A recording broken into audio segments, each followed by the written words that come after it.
Russia ಅಧ್ಯಕ್ಷ Vladimir Putin ಅವರು ನಿನ್ನೆ ಮತ್ತು ಇವತ್ತು 2 ದಿನಗಳ ಭಾರತ ಪ್ರವಾಸವನ್ನ ಕೈಗೊಂಡಿದ್ದಾರೆ. 23ನೇ ಭಾರತ ಮತ್ತು ರಷ್ಯಾ ಶೃಂಗಸಭೆಯಲ್ಲಿ ಅವರು ಭಾಗಿಯಾದರು. ರಾಜ್‌ಘಾಟ್‌ಗೆ ಹೋದ್ರು.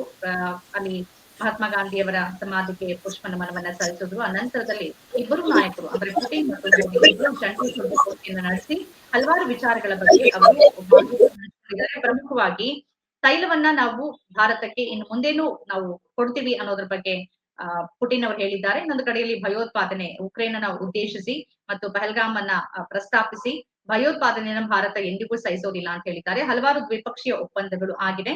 ಇದು ಅಂತಾರಾಷ್ಟ್ರೀಯ ಮಟ್ಟದಲ್ಲೂ ಕೂಡ ಪುಟಿನ್ ಭೇಟಿ ಭಾರತಕ್ಕೆ ಭೇಟಿ ನೀಡಿರುವುದು ಬೇರೆ ಬೇರೆ ಚರ್ಚೆಯನ್ನ ಹುಟ್ಟಾಕಿದೆ. ಒಂದು ಕಡೆಯಲ್ಲಿ ಟ್ರಂಪ್ಗೆ ಒಂದು ರೀತಿಯ ಸಂದೇಶ, ಆ ಕಡೆ ರಷ್ಯಾ ಕಂಡ್ರೆ ಆಗದಂತಹ ಟ್ರಂಪ್ ಅವರು ಇನ್ನೊಂದು ಕಡೆಯಲ್ಲಿ ಭಾರತ ಅಲ್ಲಿಂದ ತೈಲವನ್ನ ಖರೀದಿ ಮಾಡಿ ಆ ಮುಖಾಂತರ ಉಕ್ರೇನ್ ರಷ್ಯಾ ಯುದ್ಧಕ್ಕೆ ಒಂದು ಪರೋಕ್ಷವಾದ ಬೆಂಬಲ ಕೊಡ್ತಿದೆ ಅನ್ನೋ ಕಾರಣಕ್ಕಾಗಿ ಶೇಕಡ 25 ಟ್ಯಾರಿಫ್ ಅನ್ನ ಏರಿಕೆ ಮಾಡಿದ್ರು. 25 ಇದ್ದನ್ನ ಶೇಕಡ 50ಕ್ಕೆ ಏರಿಸಿದ್ರು. ಇದೆಲ್ಲದರ ಹಿನ್ನೆಲೆಯಲ್ಲಿ ಟ್ರಂಪ್ ಕೂಡ ಒಂದು ಬಲವಾದ ಸಂದೇಶವನ್ನ ರವಾನೆ ಮಾಡಿದಂತೆ ಆಗಿದೆ. ಇದರ ಹೊರತಾಗಿನೂ ಕೆಲವು ಪ್ರಶ್ನೆಗಳು ಇದೆ. ಅಂತಾರಾಷ್ಟ್ರೀಯ ನ್ಯಾಯಾಲಯದಲ್ಲಿ ಮತ್ತು ಬೇರೆ ಬೇರೆ ವಲಯದಲ್ಲಿ ಪುಟಿನ್ ಅವರ ನಿಲುವುಗಳು ಮತ್ತು ಅವರ ಸರ್ವಾಧಿಕಾರಿ ಧೋರಣೆ ಬಗ್ಗೆ ಚರ್ಚೆಗಳಾಗ್ತಿರುವಾಗ ಅನೇಕ ಒಂದು ಕೇಸ್ಗಳಿರೋ ಸಂದರ್ಭದಲ್ಲಿ ಭಾರತ ಭೇಟಿ ಮತ್ತು ಭಾರತದಲ್ಲೂ ಅದರದೇ ಒಬ್ಬ ನಾಯಕ ಇರುವ ಸಂದರ್ಭದಲ್ಲಿನ ಈ ಭೇಟಿ ಕೂಡ ಚರ್ಚೆಗೆ ಗ್ರಾಸವಾಗಿದೆ. ಇದೆಲ್ಲದರ ಬಗ್ಗೆ ತಮ್ಮ ಪಾಯಿಂಟ್ ಆಫ್ ವ್ಯೂ ನಮ್ಮ ಜೊತೆಗೆ ಹಂಚಿಕೊಳ್ಳೋದಕ್ಕೆ ಹಿರಿಯ ಪತ್ರಕರ್ತರು ಮತ್ತು ವಿಶ್ಲೇಷಕರು ಆಗಿರುವ ಋಷಿಕೇಶ್ ಬಹುದೂರ್ ದೇಸಾಯಿ ಅವರಿದ್ದಾರೆ. ನಮಸ್ಕಾರ ಸರ್.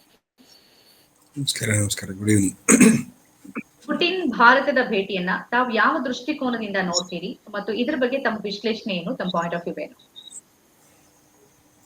ಈಗ ನೋಡಿ, ಭಾರತ ಮತ್ತು ರಷ್ಯಾ ತುಂಬಾ ಹಿಂದಿನ ಅಂದ್ರೆ ನಾವು ನಮ್ಮ ದೇಶ ಸ್ವತಂತ್ರ ಆಗಿ ಟೈಮ್ ಇಂದಾನು ನಮಗ್ ಬಹಳ ಸಪೋರ್ಟ್ ಮಾಡಿದ್ದಾರೆ. 3-4 ವಿಷಯಗಳನ್ನ ಬಹಳ ಸೀರಿಯಸ್ ಆಗಿ ಹೇಳ್ಬೇಕಂದ್ರೆ, ಭಾರತದ ಮೊದಲ ನ್ಯೂಕ್ಲಿಯರ್ ಪ್ರಯತ್ನಗಳಿಗೆ ರಷ್ಯಾದವ್ರು ಹೆಲ್ಪ್ ಮಾಡಿದ್ರು. ಭಾರತದ ಮೊದಲ ಸ್ಯಾಟಲೈಟ್ ಪ್ರಯತ್ನಗಳಿಗೆ ರಷ್ಯಾದವ್ರು ಹೆಲ್ಪ್ ಮಾಡಿದ್ರು. ಭಾರತದ IIT-ಗಳನ್ನ ಶುರು ಮಾಡೋದ್ರಲ್ಲಿ ಮತ್ತು ಇತರ ಉನ್ನತ ಶಿಕ್ಷಣ ಸಂಸ್ಥೆಗಳನ್ನ, ಅಗ್ರಿಕಲ್ಚರ್ ಕಾಲೇಜ್ಗಳನ್ನ ಶುರು ಮಾಡೋದ್ರಲ್ಲಿ ರಷ್ಯಾದವ್ರು ತುಂಬಾ ಹೆಲ್ಪ್ ಮಾಡಿದ್ರು. ಇನ್ಫ್ಯಾಕ್ಟ್ ಎಷ್ಟೋ ಒಂದು ಕಾಲದಲ್ಲಿ ನಮ್ಮ ಹತ್ರ ಫುಡ್ ಸೆಕ್ಯೂರಿಟಿ ಇರ್ಲಾರ್ದಾಗ ಸಹಿತ ನಮ್ಗೆ ಅವರು ಹೆಲ್ಪ್ ಮಾಡಿದ್ರು. ಸೈಂಟಿಸ್ಟ್ ಎಕ್ಸ್ಚೇಂಜ್ ಮಾಡಿದ್ರು. ನಮ್ಮ ಅನೇಕ ಭಾರತೀಯ ಭಾಷೆಗಳಿಗೆ ರಷ್ಯನ್ ಲಿಟ್ರೇಚರ್ ಭಾಷಾಂತರ ಆಗುವಂಗೆ ಅವರು ಎಷ್ಟೋ ದಿವಸ ಸಂಸ್ಥೆ ನಡೆಸಿದ್ರು. ಇದು ಹಿಂದಿನ ರಷ್ಯಾ. ಆದ್ರೆ ಕಳೆದ 25 ವರ್ಷದಲ್ಲಿ ಒಬ್ಬ ನಾಯಕ ಪುತಿನ್ ಅವರ ನೇತೃತ್ವದಲ್ಲಿ ರಷ್ಯಾ ನಡೀತಾ ಇದೆ. ಮತ್ತು ನಡುವೆ ಎಲ್ಲರಿಗೂ ಗೊತ್ತಿದ್ದಂಗೆ USSR ಹೋಗಿ ಅಂದ್ರೆ ಫೆಡರೇಷನ್ ಹೋಗಿ ಕೇವಲ ಒಂದು ದೇಶ ಆಗಿದೆ. ಈ ಕಳೆದ 10-15 ವರ್ಷಗಳಲ್ಲಿ ಅಂತ ಇಟ್ಕೋರಿ, ಅಥವಾ ಒಂದು 20-25 ವರ್ಷದಲ್ಲಿ ಭಾರತಕ್ಕೆ ಅಂದ್ರೆ ಅದಕ್ಕೊಂದು ಡೇಟ್ ಕೊಡಬೇಕು ಅಂತಂದ್ರೆ 1991 ನಂತರ ಭಾರತ ಮತ್ತು ರಷ್ಯಾದ ಸಂಬಂಧಗಳು ಬಹಳ ವ್ಯತ್ಯಾಸ ಆಗಿದೆ. ಮೊದಲನೇದಾಗಿ, ಒಂದು ಕಾಲದಲ್ಲಿ ನಾವು ಅಮೆರಿಕದಿಂದ ದೂರ ಇದ್ದವರು ಅಮೆರಿಕಕ್ಕೆ ಹತ್ರ ಆಗ್ಲಿ ಶುರುವಾದ್ವಿ. ಅತಿ ಹೆಚ್ಚು ಅನ್ನೋ ತರ ಅವ್ರ ಮೇಲೆ ನಾವು ನಿರ್ಭರ ಆದ್ವಿ. ಉದಾಹರಣೆಗೆ ಡಾಲರ್ ಮೇಲೆ ನಾವು ಭಾರತೀಯರು ಬಹಳ ಡಿಪೆಂಡ್ ಆಗಿದ್ವಿ. ಎರಡನೇದು, ಈ IT ರೆವಲ್ಯೂಷನ್ ಬಂದ ಮೇಲೆ ಅಥವಾ ಖಾಸಗೀಕರಣ ಬಂದ ಮೇಲೆ ಭಾರತ ಮತ್ತು ರಷ್ಯಾಕ್ಕಿಂತ ಅಮೆರಿಕ ನಮ್ಮ ಬಿಗ್ಗೆಸ್ಟ್ ಟ್ರೇಡಿಂಗ್ ಪಾರ್ಟ್ನರ್ ಆಯ್ತು. ಅಂದ್ರೆ ನಮ್ಮ ಇಂಪೋರ್ಟ್ ಮತ್ತು ಎಕ್ಸ್ಪೋರ್ಟ್ ಗಳನ್ನ ನೀವು ನೋಡೋದಾದ್ರೆ. ಆದರೆ ಕೊನೆಯ ಒಂದು 5 ವರ್ಷದಲ್ಲಿ ಏನು ವ್ಯತ್ಯಾಸ ಆಯ್ತು ಅಂದ್ರೆ, ಎಸ್ಪೆಷಲಿ ಭಾರತದ ಪೆಟ್ರೋಲಿಯಂ ಕಂಪನಿಗಳಲ್ಲಿ ಖಾಸಗೀಕರಣ ಆಯ್ತು. ಒಂದು ಮಟ್ಟಕ್ಕೆ ಎಲ್ಲಿ ತನಕ ಹೋಯ್ತು ಅಂತಂದ್ರೆ 11 ಗ್ಯಾಸ್ ಪಾಯಿಂಟ್ಗಳನ್ನ ಅದನ್ನ ರಿಲಯನ್ಸ್ ಕಂಪನಿಗೆ ಭಾರತದ ಪಬ್ಲಿಕ್ ಸೆಕ್ಟರ್ ಯೂನಿಟ್ನವರು ಟ್ರಾನ್ಸ್ಫರ್ ಮಾಡಿದ್ರು. ಅವು 01 to 011 ಅಂತ ಅವಕ್ಕೆ ಹೆಸರು ಕೊಟ್ಟಿದ್ದಾರೆ. ಅಂಬಾನಿ ಅವ್ರ ಫಾದರ್ ಹೆಸರು ಧೀರುಭಾಯ್ ಅಂಬಾನಿ 0.1.2 ಅಂತ 11 ಕೊಟ್ಟಿದ್ದಾರೆ. ಇವೆಲ್ಲ ಭಾರತೀಯ ಪಬ್ಲಿಕ್ ಸೆಕ್ಟರ್ ಕಂಪನಿಗಳು ಅದಕ್ಕೆ ಶೋಧಿಸಿದ ಡಿವೈನಿಂಗ್ ಅಂತಾರೆ, ಅದಕ್ಕೆ ಡಿವೈನಿಂಗ್ ಮಾಡಿದ ಶೋಧಿಸಿದ ಪೆಟ್ರೋಲ್ ಮತ್ತು ಆಯಿಲ್ ಗ್ಯಾಸ್ ಕಂಪನಿಗಳು. ನಾವು ಇದರಲ್ಲಿ ಏನ್ ತಿಳ್ಕೊಬೇಕಂದ್ರೆ, ಪೆಟ್ರೋಲ್ ಅನ್ನೋದು ಕೇವಲ ಗಾಡಿಗೆ ಓಡಿಸ್ಲಿಕ್ಕೆ ಮಾತ್ರ ಬಳಸುವ ಇಂಧನ ಅಲ್ಲ. Petrol is the biggest element in plastic and road construction. ಅದಕ್ಕೆ ಪೆಟ್ರೋಲ್. ಸೊ ಅದ್ರ ಹಿಂದಿನ ಕಂಪನಿಗಳು ಈಗ ಅದನ್ನ ಉಪಯೋಗಿಸ್ತಾ ಇದ್ದಾವೆ. ಲಾಸ್ಟ್ 4-5 ವರ್ಷಗಳಲ್ಲಿ ರಷ್ಯಾ ನಮ್ಮ biggest supplier of natural gas ಮತ್ತು ಪೆಟ್ರೋಲ್ ಆಯಿತು. ಇದು ಯಾರಿಗೆ ಬೇಜಾರಾಯ್ತು ಅಂತಂದ್ರೆ ಡೊನಾಲ್ಡ್ ಟ್ರಂಪ್ ಅವ್ರಿಗೆ ಇದು ಬೇಜಾರಾಯ್ತು. ಅವರು ಇದನ್ನೇ ನೆಪ ಮಾಡಿಕೊಂಡು ನಮಗೆ 2 ಸಲ, ಒಂದ್ ಸಲಿ ಜನರಲಿ ಎಲ್ಲಾ ದೇಶಗಳಿಗೆ ಹಾಕುವಾಗ ಟ್ಯಾರಿಫ್ ಹಾಕಿದ್ರು, ಇನ್ನೊಂದ್ ಸಲಿ ಕೇವಲ ಪೆಟ್ರೋಲ್ ಅನ್ನ ಹೆಸರು ತಗೊಂಡು ಅದನ್ನ ಇನ್ಫ್ಯಾಕ್ಟ್ ಬರೇ ಪೆಟ್ರೋಲ್ ಮೇಲಲ್ಲ ಬೇರೆ ವಿಷಯಗಳ ಮೇಲೆ ಸಹಿತ ನಾನು ಟ್ಯಾರಿಫ್ ಹಾಕ್ತೇನೆ ಅಂತ ಡಬಲ್ ಮಾಡ್ತೇನೆ ಅಂದ್ರು, ಪ್ಲಸ್ ಅಡಿಷನಲ್ 10% ಹಾಕ್ತೇನೆ ಅಂತ ಅಂದ್ರು. ಅವಾಗ ಏನಾಯ್ತು, ಭಾರತದ ಕೇಂದ್ರ ಸರ್ಕಾರ ಭಾರತೀಯ ನಾಗರಿಕರಿಗೆ ಸ್ಪಷ್ಟವಾದ ಸಂದೇಶ ಕೊಡದೆ, ಅಂದ್ರೆ ಏನಾಗ್ತಾ ಇದೆ, ನಾವೇನ್ ಮಾಡ್ತಾ ಇದ್ದೀವಿ, ನಾವೇನ್ ಪ್ರಯತ್ನ ಮಾಡ್ತೇವೆ ಅಂತ ಹೇಳಲಾರದೆ ಅಲ್ಲಿ ಸೀನಿಯರ್ ಡಿಪ್ಲೊಮ್ಯಾಟ್ಗಳು ಹೋಗಿ ಅಮೆರಿಕದಲ್ಲಿ ಇದ್ದು ಮತ್ತು ಒಂದು ಖಾಸಗಿ ಅಲ್ಲಿ ಲಾಬಿ ಮಾಡುವ ಒಂದು ಖಾಸಗಿ ಕಂಪನಿಯ ಮೂಲಕ ಅಮೆರಿಕನ್ ಎಂಪಿಗಳಿಗೆ, ಕ್ಯಾಬಿನೆಟ್ ಮಿನಿಸ್ಟರ್ಸ್ಗೆ ಎಲ್ಲರಿಗೂ ಕನ್ವಿನ್ಸ್ ಮಾಡಿ ಆಯ್ತಪ್ಪ ನಾವು ಕಡಿಮೆ ಮಾಡ್ತೇವೆ ಅಂತ ಹೇಳಿ, ಈಗ ಉದಾಹರಣೆಗೆ ಒಂದು 100 ರೂಪಾಯಿಯ ಪೆಟ್ರೋಲ್ ಅನ್ನು ನಾವು ರಷ್ಯಾದಿಂದ ತಗೋತಿದ್ವಿ ಅಂದ್ರೆ ಅದು 65-70 ರೂಪಾಯಿಗೆ ಬಂದು ನಿಂತಿದೆ. ಇನ್ಫ್ಯಾಕ್ಟ್ ಮೊನ್ನೆ ಅಗ್ರಿಕಲ್ಚರ್ CERC ಮತ್ತು ಬೇರೆ ಅಂದ್ರೆ ಕೃಷಿ ಉತ್ಪನ್ನಗಳನ್ನ ಅಲ್ಲಿ ಒಬ್ಬ ಮಿನಿಸ್ಟರ್ ಏನಂದ್ಬಿಟ್ಟ ಒಂದ್ಸಲಿ ಅಂದ್ರೆ, ಭಾರತೀಯರು ತುಂಬಾ ಮಾತಾಡ್ತಾರೆ ಆದ್ರೆ ಒಂದು ಕಾಳು ಸಹಿತ ನಮ್ಮ ಹತ್ರ ಅವರು ಖರೀದಿ ಮಾಡುದಿಲ್ಲ ಅಂತ ಹೇಳ್ದ. ಅವನು ಹೇಳ್ತಾ ಇರೋ ಕಾಳು ಏನಂದ್ರೆ ಗೋವಿನ ಜೋಳ, ಮೇಜ್, ಮೆಕ್ಕೆಜೋಳ. ಅದಕ್ಕೆ ಭಾರತೀಯ ಸರ್ಕಾರದವರು ಏನು ಒಪ್ಕೊಂಡ್ರು ಅಂತಂದ್ರೆ, ಅಟ್ಲೀಸ್ಟ್ ಇನ್ ಪ್ರಿನ್ಸಿಪಲ್ ಏನು ಒಪ್ಕೊಂಡ್ರು ಅಂದ್ರೆ, ಒಂದು ಎಥೆನಾಲ್ ತಯಾರಿಕೆಗೆ ಮತ್ತು ಇತರ ವಿಷಯಕ್ಕೆ ನಾವು ಮೆಕ್ಕೆಜೋಳ ಖರೀದಿ ಮಾಡ್ತೇವೆ. ಎರಡನೇದು ನಾನ್ ಆಫೆಲ್ ಫೆಡ್. ಆಫೆಲ್ ಅಂತಂದ್ರೆ ದನದ ಮಾಂಸವನ್ನು ದನಕ್ಕೆ ತಿನ್ನಿಸೋದಕ್ಕೆ ಆಫೆಲ್ ಅಂತ ಹೇಳ್ತಾರೆ. ನಾನ್ ಆಫೆಲ್ ಫೆಡ್ ಅಂದ್ರೆ ಗ್ರಾಸ್ ಫೆಡ್, ಅಂದ್ರೆ ಹುಲ್ಲು ತಿಂದು ಬೆಳೆದ ದನಗಳ ಹಾಲು ಮತ್ತು ಹಾಲಿನ ಉತ್ಪನ್ನಗಳನ್ನು ನಾವು ತಗೋತೇವೆ, ನಮ್ಗೇನು ಅದ್ರದ್ದು ಅಭ್ಯಂತರ ಇಲ್ಲ. ಆದ್ರೆ ನೀವು ಇದು ಅಫೆಲ್ ಫೆಡ್ ಅಂದ್ರೆ ಮಾಂಸ ತಿಂದ ದನ ಅಲ್ಲ ಅಂತ ಸರ್ಟಿಫಿಕೇಟ್ ಕೊಡ್ಬೇಕಂತ ಇವರು ಒಪ್ಕೊಂಡು ಬಂದ್ರು. ಇಷ್ಟೆಲ್ಲ ಬ್ಯಾಕ್ಗ್ರೌಂಡ್ ನಾನು ನಿಮ್ಗೆ ಯಾಕೆ ಹೇಳ್ತಾ ಇದ್ದೇನೆ ಅಂದ್ರೆ, ಇಷ್ಟೆಲ್ಲ ಗಡಿಬಿಡಿ ಆಗುವಾಗಲೇ ಪುತಿನ್ ಅವರು ನಮ್ಮಲ್ಲಿ ಬರ್ಬೇಕಾಗಿತ್ತು, ಅಥವಾ ನಮ್ಮ ಪ್ರಧಾನಿ ರಷ್ಯಾಕ್ಕೆ ಹೋಗ್ಬೇಕಾಗಿತ್ತು. ಪುತಿನ್ ಅವರು ಬಹಳ ಸಲ ಬಂದರೆ, ನಮ್ಮ ಪ್ರಧಾನಿ ರಷ್ಯಾಕ್ಕೆ ಬಹಳ ಸಲ ಹೋಗಿದ್ದಾರೆ. ಆದರೆ ಇತ್ತೀಚಿನ ಗಡಿಬಿಡಿ ಗದ್ದಲಗಳ ನಡುವೆ ಈ ಕೆಲಸ ಆಗ್ಬೇಕಾಗಿತ್ತು. ಆಯ್ತು, ಅಟ್ಲೀಸ್ಟ್ ಡಿಸೆಂಬರ್ 2025 ಆಗ್ಯದ ಅಂತ ತಿಳ್ಕೊರಿ. ಹೌದಾ?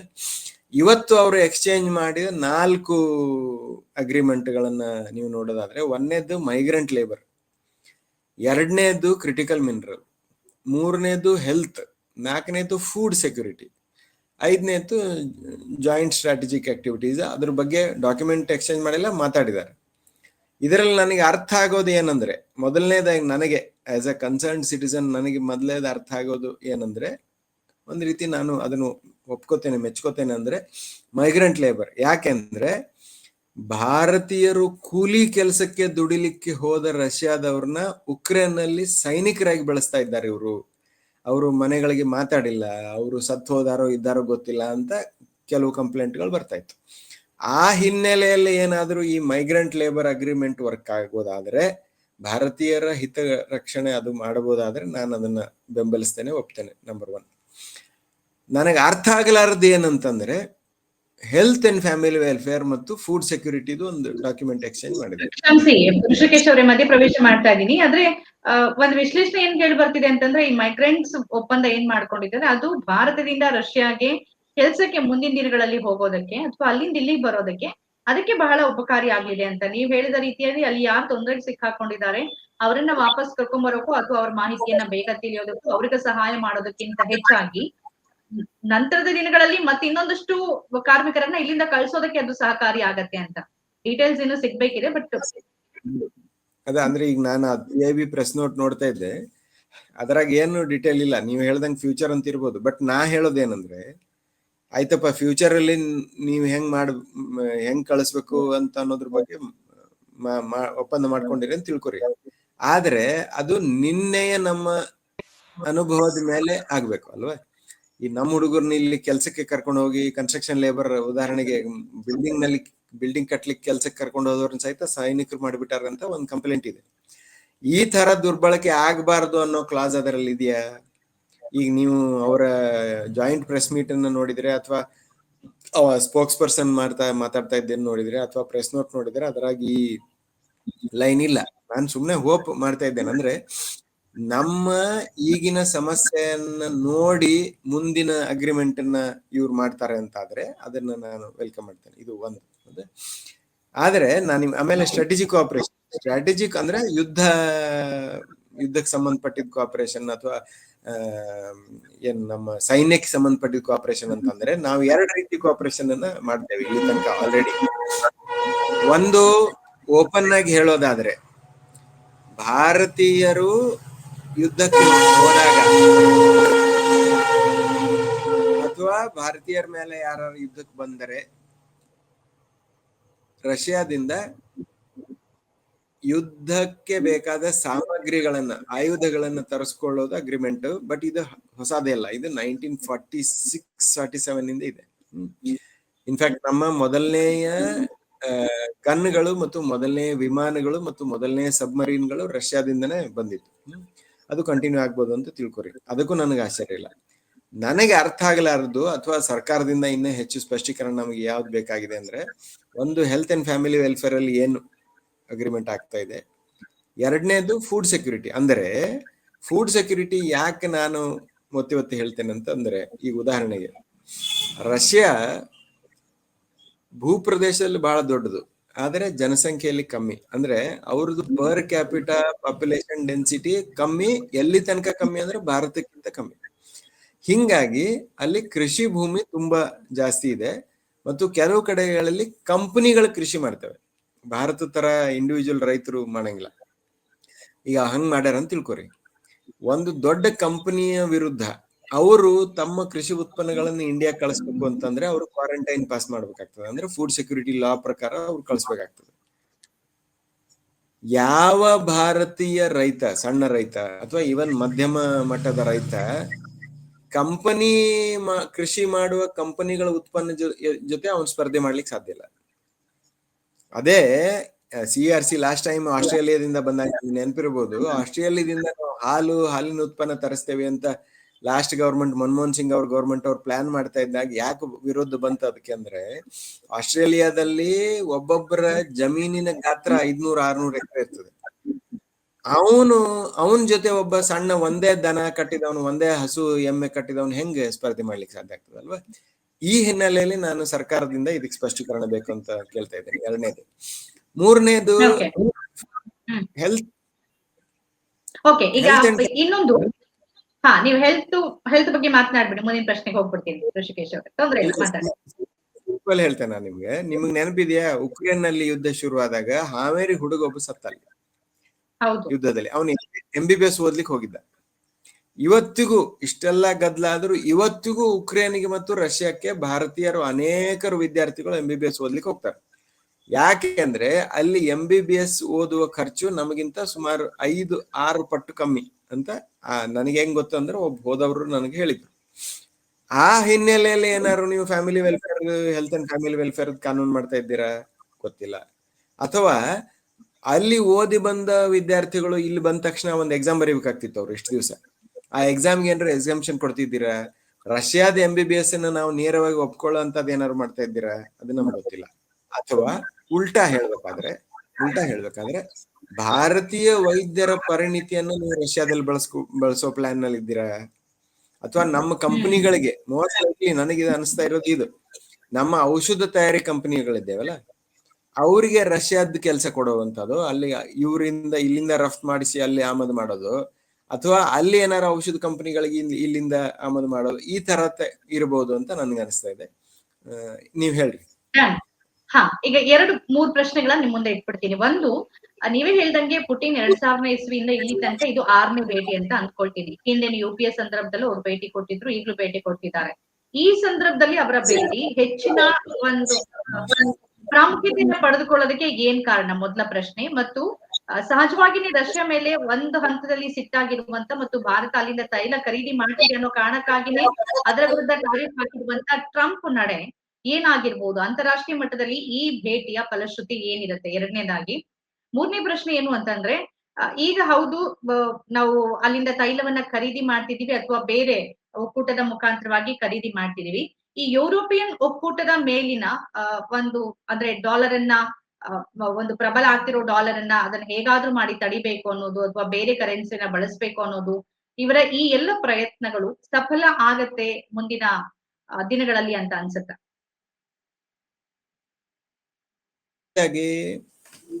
ಈಗ ಪುಟಿನ್ ಅವರು ನಮ್ಮಲ್ಲಿ ಬಂದಿರೋದು ಪ್ರಾಮುಖ್ಯತೆ ಎರಡು ಮೇನ್ ಕಾರಣಗಳಿಗೆ. ಒಂದು, ಟ್ರಂಪ್ ಅವರು ಎಲೆಕ್ಷನ್ ಆಗಿ ಗೆದ್ದು ಬಂದಿದ್ದು ಮತ್ತು ಆ ನಂತರ ಏನೋ ಬೇಜವಾಬ್ದಾರಿಯಿಂದ ಹುಚ್ಚುಚ್ಚಾಕಾರಾಗಿ ನಡ್ಕೊಳ್ತಾ ಇರೋದು.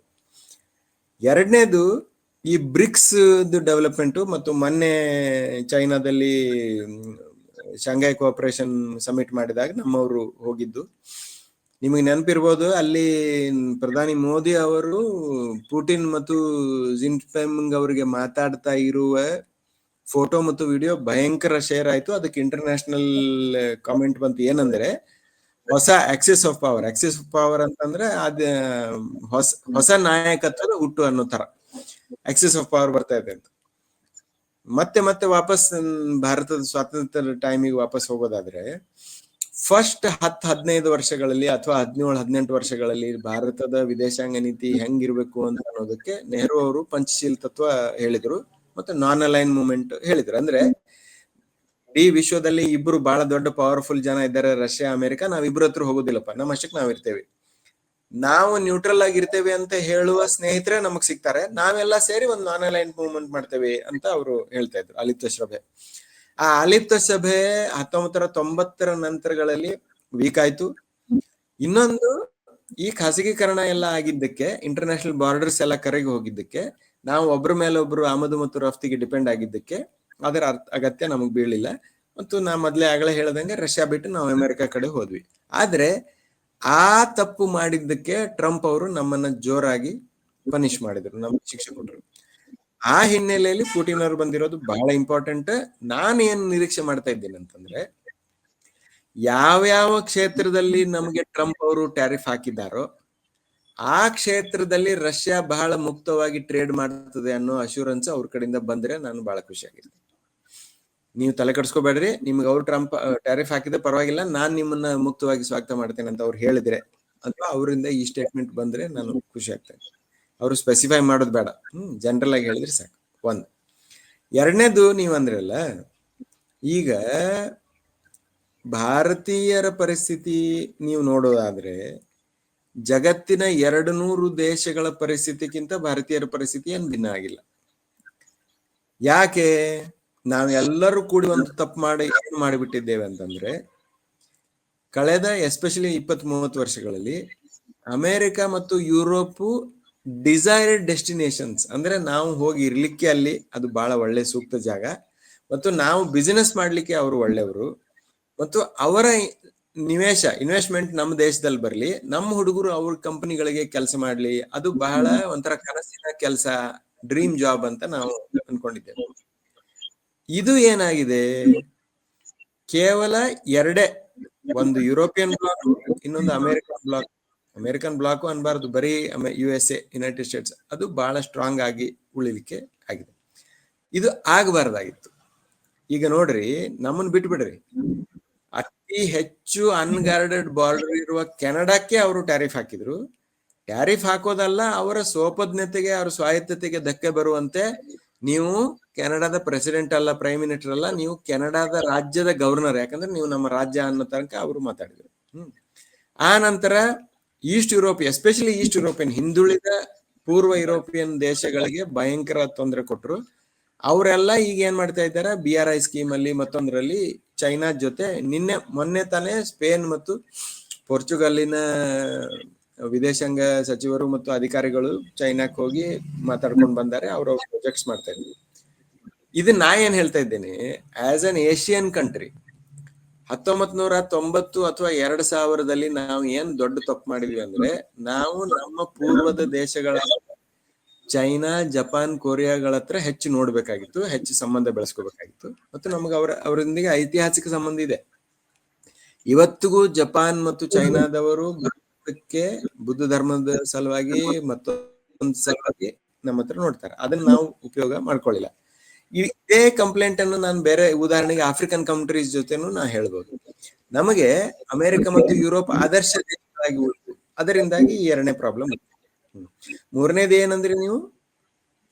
ಮುಂದಿನೇನು ಮೂರನೇ ಅಂದ್ರೆ ಕ್ವಶನ್ ಈಗ ಯುರೋಪಿಯನ್ ಟ್ರಂಪ್ ಅಂದ್ರೆ ಟ್ರಂಪ್ ನಿಲುವು ಏನಾಗಿರ್ಬೋದು ಈಗ ಆಲ್ರೆಡಿ ಭಾರತದ ಮೇಲೆ ಟ್ಯಾರಿಫ್ ಮತ್ತು ಮೊದಲೇ ಸೆಟ್ ಆಗಿರೋ ಕಾರಣಕ್ಕಾಗಿ ಏನಾಗಿರ್ಬೋದು ಅಂತ. ಇನ್ನೊಂದು ಪ್ರಶ್ನೆ ಅಂದ್ರೆ ಈ ಯುರೋಪಿಯನ್ ನ ಪ್ರಾಬಲ್ಯ ನಿಧಾನಕ್ಕೆ ನೀವು ಹೇಳಿದ್ರಲ್ಲ ಮೋದಿ ಅವರು ಹಾಗೇನೆ ಕ್ಸಿ ಜಿನ್ಪಿಂಗ್ ಜೊತೆಗೆ ಪುಟಿನ್ ಅವರ ಒಟ್ಟು ಫೋಟೋ ಏನೊಂದು ಸಂದೇಶವನ್ನ ಸಾರಿತ್ತಲ್ಲ, ಆ ಸಂದೇಶ ವಾಸ್ತವದ ಕಡೆಗೆ ಸಾಗ್ತಾ ಇದೆಯಾ? ಆ ತರದೊಂದು ಸಾಧ್ಯತೆ ಬದಲಾದ ಜಿಯೋ ಪೊಲಿಟಿಕಲ್ ಸಿಚುವೇಶನ್ ಅಲ್ಲಿ ಆ ತರದ ಸಾಧ್ಯತೆ ಇದೆಯಾ?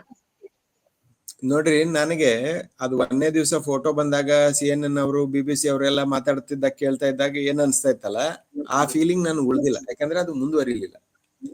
ಅಂದ್ರೆ ಟ್ರಂಪ್ನ್ಗೆ ಹೊಟ್ಟೆ ಕಿಚ್ಚು ಮಾಡ್ಲಿಕ್ಕೆ ನೀನು ನನ್ನ ಹತ್ರ ಬರ್ಲಿ ಅಂದ್ರೆ ನಾನು ಇಲ್ಲಿ ಹೋಗ್ತೇನೆ ಅಂತ ಹೇಳೋ ತರ ಒಂದು ಮೆಸೇಜ್ ಇತ್ತು ಹೊರತು ಅದು ಅದ್ರ ಮುಂದೆ ನಾವು ಏನು ಅವ್ರ ಜೊತೆ MOU ಮಾಡ್ಕೊಳ್ಳಿಲ್ಲ. ಇನ್ಫ್ಯಾಕ್ಟ್ ವೀಸಾ ರಿಸ್ಟ್ರಿಕ್ಷನ್ ಚೈನಾಕ್ಕೂ ಇವತ್ತಿಗೂ ಇದೆ. ಮಜಾ ಏನಂದ್ರೆ ನಾವು ಭಯಂಕರ ಆಷಾಢಭೂತಿತನ ಚೈನಾದ ವಿಷಯಕ್ಕೆ ಯಾಕೆ ಮಾಡ್ತೇವೆ ಅಂದ್ರೆ, ಭಾರತದ ಅತಿ ದೊಡ್ಡ ದೊಡ್ಡ ಕಂಪನಿಗಳು ಚೈನಾದಿಂದ ವಸ್ತುಗಳನ್ನ ಆಮದು ಮಾಡ್ತವೆ. ನಮ್ಮದು ರಫ್ತು ಕಡಿಮೆ ಇದೆ. ಆದ್ರೆ ನಾವು ಚೈನಾವನ್ನ ಪಬ್ಲಿಕ್ ಎನಿಮಿ ಅನ್ನೋ ತರ ಮಾತಾಡ್ತೇವೆ. ನಮಗೆ 50 ರೂಪಾಯಿ ಸಾಮಾನಿಂದ ಹಿಡ್ಕೊಂಡು ಎಲ್ಲಾ ಸಾಮಾನು ನಾವು ಖರೀದಿ ಮಾಡ್ತಾ ಇದ್ದೇವೆ. ಓಪನ್ ಆಗಿ ಅದನ್ನ ತಗೊಂಡು ಬಂದು made in China marketed by some company, Indian company ಅಂತ ನಮ್ಮವ್ರು ಮಾರ್ತಾ ಇದ್ದಾರೆ. ಆದ್ರೆ ಚೈನಾ ಜೊತೆ ಜಾಸ್ತಿ ನಾವು ಅಫಿಷಿಯಲ್ ಅಗ್ರಿಮೆಂಟ್ ಮಾಡ್ಕೊಳ್ಳಿಲ್ಲ. ಅದು ಮಾಡ್ಕೋಬಹುದಾಗಿತ್ತು ಇವ್ರು ಹೋದ್ಮೇಲೆ, ಶಂಘಾಯಿಗೆ ಹೋಗಿ ಬಂದ್ಮೇಲೆ. ಇದು ಒಂದೇದು. ಎರಡನೇದು, ಟ್ರಂಪ್ ಅವರ ಬುದ್ಧಿಯನ್ನ ನನಗೆ ಅದನ್ನ ಅವರು ಅತಿಯಾದ ಬುದ್ಧಿವಂತರೋ ಅಥವಾ ಹುಚ್ಚರೋ ಅಂತ ನಿರ್ಧಾರ ಮಾಡ್ಲಿಕ್ಕೆ ನನಗೆ ಸಾಧ್ಯ ಆಗಿಲ್ಲ. ಯಾಕೆಂದ್ರೆ ಉದಾಹರಣೆಗೆ ಹೇಳ್ತೇನೆ ನಾನು ನಿಮಗೆ. ಈಗ ಅಮೆರಿಕ ಸಂಸ್ಥಾನದ ಕೆಳಗಡೆ ಇರುವ ಕೆಲವು ದೇಶಗಳಲ್ಲಿ, ಅಂದ್ರೆ ದಕ್ಷಿಣ ಅಮೆರಿಕ ದೇಶಗಳಲ್ಲಿ ಅವರು ಭಯಂಕರ 50% ತನಕ ಟ್ಯಾರಿಫ್ ಹಾಕಿದ್ರು. ಆದ್ರೆ ಅಲ್ಲಿ ಬೀಫ್ ಸಪ್ಲೈ ಹೆಚ್ಚು ಕಡಿಮೆ ಆದ ತಕ್ಷಣ ಒಂದೇ ದಿವಸದಲ್ಲಿ ಆ ಟ್ಯಾರಿಫ್ ಎಲ್ಲ ನಾ ತೆಗೆದು ಬಿಡ್ತೇನೆ, ಆದ್ರೆ ಲಿಸ್ಟ್ ನಾ ಕೊಡ್ತೇನೆ, ನೀವು ಕೊಡ್ಬೇಡ್ರಿ ಅಂತ. ಆಮೇಲೆ ಕೆನಡಾ ಜೊತೆ ಫಸ್ಟ್ಗೆ ಇಲ್ಲ, ಇವರು ನಮ್ ಬೇಡ ಇವರು ನಮ್ಗೆ ಅಂತ ತಿರಸ್ಕಾರ ಭಾವನೆಯಿಂದ ಮಾತಾಡಿದವರು ಆಮೇಲೆ ಒಂದು ಡಿಟೇಲ್ ಅಗ್ರಿಮೆಂಟ್ ಮಾಡಿ ಕೆನಡಾಕ್ಕೆ ಅನೇಕ ಟ್ಯಾರಿಫ್ ಗಳನ್ನ ವಾಪಸ್ ತಕೊಂಡ್ರು. ಇದೇ ಮನುಷ್ಯ ಚೈನಾದಲ್ಲಿ ಒಂದು ಇಂಡೆಕ್ಸ್ ಮಾಡಿ ಆ ಇಂಡೆಕ್ಸ್ ಮೇಲಿನ ಟ್ಯಾರಿಫ್ ಗಳನ್ನ ಕಡಿಮೆ ಮಾಡಿದ್ರು, ಆದ್ರೆ ಕೆಲವು ಟ್ಯಾರಿಫ್ ಗಳನ್ನ ಜಾಸ್ತಿ ಮಾಡಿದ್ರು. ಹಿಂಗಾಗಿ ನನಗೇನ್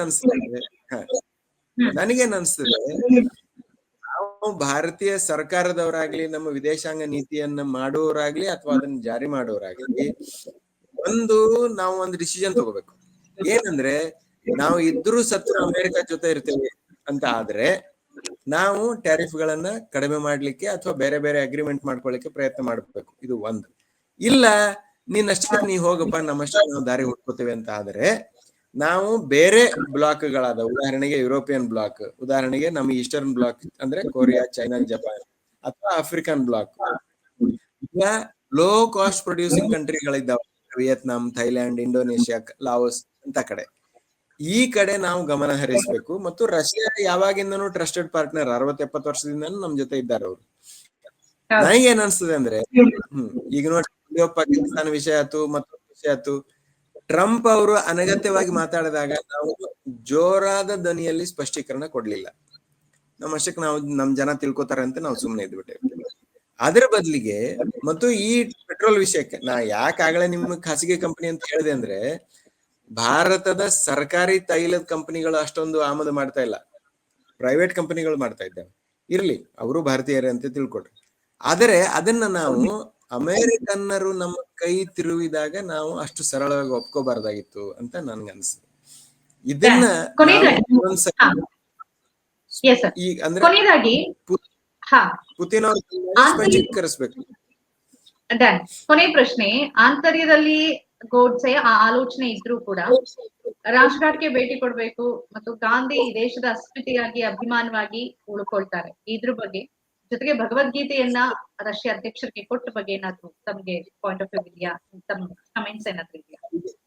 ಈಗ ನೋಡ್ರಿ, ಈಗ ನಮಗೂ ಇಷ್ಟು ವರ್ಷ ಅನುಭವ ಆಗಿ ನಮಗೂ ವಯಸ್ಸಾದಂಗೆ ನಾನು ಬೇರೆಯವ್ರನ್ನ ಬೈಯೋಕ್ಕಿಂತ ನನಗೆ ಒಂಥರ ಏನ್ ಅನಿಸ್ತದೆ ಅಂದ್ರೆ, ಈ ಆಷಾಢಭೂತಿತನ ಅನ್ನೋದು ನಮ್ಮ ಭಾರತೀಯರಲ್ಲೇ ಇರೋದು.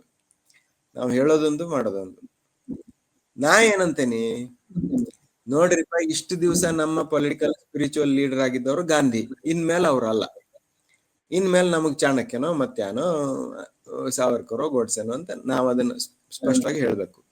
ನಾವು ಹೇಳುದಿಲ್ಲ ಅನ್ನೋದು ನಮ್ಮ ಮಟ್ಟಿಗೆ ಇಲ್ಲಪ್ಪ ನಾವ್ ಇರೋದು ಹಿಂಗೆ ಅಂತ ಅನ್ಕೋಬಹುದು. ಆದರೆ ಹೊರಗಿಂದ ನೋಡೋರಿಗೆ, ಅಂತಾರಾಷ್ಟ್ರೀಯ ವಿಶ್ಲೇಷಕರಿಗೆ ಇದು ಭಾರಿ ದೊಡ್ಡ ಆಷಾಢಭೂತಿತನವಾಗಿ ಟೂ ವೇ ಥಿಂಕಿಂಗ್ ಆಗಿ ಕಾಣ್ತದೆ. ಇದನ್ನ ನಾವು ಓದಲಿಕ್ಕಿಲ್ಲ ಭಾರತದಲ್ಲಿ ಇದ್ದವರು, ಯಾಕಂದ್ರೆ ನಮ್ಮ ಮೀಡಿಯಾದವರು ನಮಗಿಂತ ಫೀಡ್ಬ್ಯಾಕ್ ಕೊಡ್ಲಿಕ್ಕಿಲ್ಲ. ಆದ್ರೆ ಹೊರಗಿನವ್ರು ನೋಡ್ತಾರೆ, ಮಾತಾಡ್ತಾರೆ. ನೋಡು ತಮ್ಮ ಈ ಚುನಾವಣೆ ಬೇರೆ ಮಾತಾಡ್ತಾರೆ, ಅಂತಾರಾಷ್ಟ್ರೀಯ ಪ್ಲಾಟ್ಫಾರ್ಮ್ಗಳಲ್ಲಿ ಬೇರೆ ಮಾತಾಡ್ತಾರೆ ಅಂತ ಮಾತಾಡ್ತಾರೆ. ಇವತ್ತಿಗೂ ನಾವು ಬುದ್ಧನ ಮೂರ್ತಿಯನ್ನು ಕೊಡೋದು ಅದ್ರ ಬಗ್ಗೆ ಮಾತಾಡ್ತಾ ಹೋಗ್ತೇವೆ. ಆದರೆ ನಳಂದ ಯೂನಿವರ್ಸಿಟಿ ಶುರುವಾಗಿದ್ದು ಮನಮೋಹನ್ ಸಿಂಗ್ ಅವ್ರ ಟೈಮಲ್ಲಿ. ಅದನ್ನ ಭಯಂಕರ ಪ್ರಾಬ್ಲಮ್ಗೆ ಸಿಕ್ಕೊಂತು, ಇಂಟರ್ನ್ಯಾಷನಲ್ ಸ್ಕಾಲರ್ಸ್ ಬರಲಾರ್ದಂಗ್ ಹೋದ್ರು. ಅದನ್ನ ಇವ್ರು ಫಿಕ್ಸ್ ಮಾಡ್ಲಿಲ್ಲ. ಅಥವಾ ಬುದ್ಧನ ಇನ್ಫ್ಯಾಕ್ಟ್ ಮೊದಲನೇ ಸಾರಿ ನಮ್ಮ ಪ್ರೈಮ್ ಮಿನಿಸ್ಟರ್ ಚೈನಾಕ್ ಹೋದಾಗ ಇಬ್ಬರು ಸೇರಿ, ಶಿ ಮತ್ತು ಮೋದಿ ಅವರು ಸೇರಿ ಭಾರತೀಯರಿಗೆ ಅತ್ಯಂತ ಪ್ರಮುಖ ವ್ಯಕ್ತಿಯಾದ ಬೋಧಿ ಧರ್ಮನ ಬುದ್ಧ ವಿಹಾರ ಎದುರುಗಡೆ ಹೋದ್ರು, ಅಲ್ಲಿ ಫೋಟೋ ತೆಗೆಸ್ಕೊಂಡ್ರು. ಅದು ಇನ್ಫ್ಯಾಕ್ಟ್ ಫಸ್ಟ್ ಡೇ ಕವರ್ ಎಲ್ಲ ರಿಲೀಸ್ ಮಾಡಿದ್ದಾರೆ. ಆದ್ರೆ ಅದು ಮುಂದುವರಿತಾ ಇಲ್ಲ. ಅದಕ್ಕೆ ನಾ ಹೇಳೋದು, ಭಾರತೀಯ ಜನರನ್ನು ತಗೋರಿ, ನೀವು ಸರ್ಕಾರ ತಗೋರಿ, ನಮಗೆ ಈ ರೀತಿಯ ಆಷಾಢಭೂತಿತನದಲ್ಲಿ ಇಬ್ಬಗೆಯಲ್ಲಿ ಇರೋದು ಅಭ್ಯಾಸ ಆಗ್ಬಿಟ್ಟು ದುರಾದೃಷ್ಟಕ್ಕೆ. ಋಷಿಕೇಶ್ ಅವರೇ, ಇಷ್ಟೊತ್ತು ಈ ವಿಚಾರದ ಬಗ್ಗೆ ತಮ್ಮ ಪಾಯಿಂಟ್ ಆಫ್ ವ್ಯೂ ನ ವಿವರವಾಗಿ ನಮ್ಮ ಜೊತೆಗೆ ಹಂಚ್ಕೊಂಡ್ರಿ. ಧನ್ಯವಾದಗಳು ತಮಗೆ. ನಮಸ್ಕಾರ. Thank you. ಆದ್ಮೇಲೆ ಇದಾಗಿತ್ತು ಇವತ್ತಿನ ವಾರ್ತಾ ಭಾರತೀಯ ಪಾಯಿಂಟ್ ಆಫ್ ವ್ಯೂ ಕಾರ್ಯಕ್ರಮ. ಇದರದ ಬೇರೆ ಬೇರೆ ವಿಶೇಷ ಕಾರ್ಯಕ್ರಮಗಳು, ಚರ್ಚೆಗಳನ್ನ ತಾವು ನೋಡ್ಬೇಕು ಅಂತಂದ್ರೆ ನಮ್ಮ ಚಾನೆಲ್ ಅನ್ನ ಸಬ್ಸ್ಕ್ರೈಬ್ ಮಾಡಿ, ಹಾಗೆಯೇ ನಮ್ಮೆಲ್ಲ ಕಾರ್ಯಕ್ರಮಗಳನ್ನ ಲೈಕ್ ಮಾಡಿ ಮತ್ತು ಶೇರ್ ಮಾಡಿ. ಈ ಕಾರ್ಯಕ್ರಮ ಹಾಗೇನೆ ನಮ್ಮೆಲ್ಲ ಕಾರ್ಯಕ್ರಮಗಳ ಬಗ್ಗೆ ಅನಿಸಿಕೆ, ಅಭಿಪ್ರಾಯಗಳು, ಹಾಗೆ ತಮ್ಗೆ ಏನಾದ್ರು ಸಲಹೆ ಕೊಡ್ಬೇಕು ಅಂತಿದ್ರೆ ಅದನ್ನು ಕೂಡ ಕಮೆಂಟ್ ಮುಖಾಂತರವಾಗಿ ತಿಳಿಸಿ. ನಮಸ್ಕಾರ.